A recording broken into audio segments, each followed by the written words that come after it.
السلام علیکم ناظرین، یہاں پر آپ کو ایک بریکنگ نیوز سے آگاہ کرتے چلیں۔ ویسٹ انڈیز کے خلاف سیریز میں منتخب نہ ہونے والے سرفراز احمد دل برداشتہ ہو گئے۔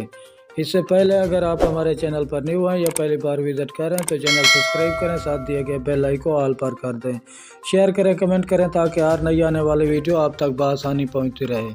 تو ناظرین چلتے ہیں ویڈیو کی طرف۔ ویسٹ انڈیز کے خلاف سیریز میں منتخب نہ ہونے والے سرفراز احمد دل برداشتہ ہو گئے۔ سرفراز احمد نے اپنی مایوسی کا اظہار ٹویٹ پر شاعرانہ انداز میں کیا۔ انہوں نے لکھا، کرتے ہیں میری خاموشیوں کا تذکرہ اس طرح لوگ، اپنے اعمال میں فرشتہ ہوں جیسے۔ سابق کپتان نے اس شعر کے ساتھ لوٹے دل والا بھی شیئر کیا۔ بعد میں ہی تھوڑی دیر میں سرفراز احمد نے یہ ٹویٹ ڈیلیٹ کر دی۔ خیال رہے کہ پاکستان کرکٹ بورڈ نے ویسٹ انڈیز کے خلاف سیریز کے لیے سرفراز احمد کو ٹیم کا حصہ نہیں بنایا۔ شکریہ ناظرین ہماری ویڈیو دیکھنے کا۔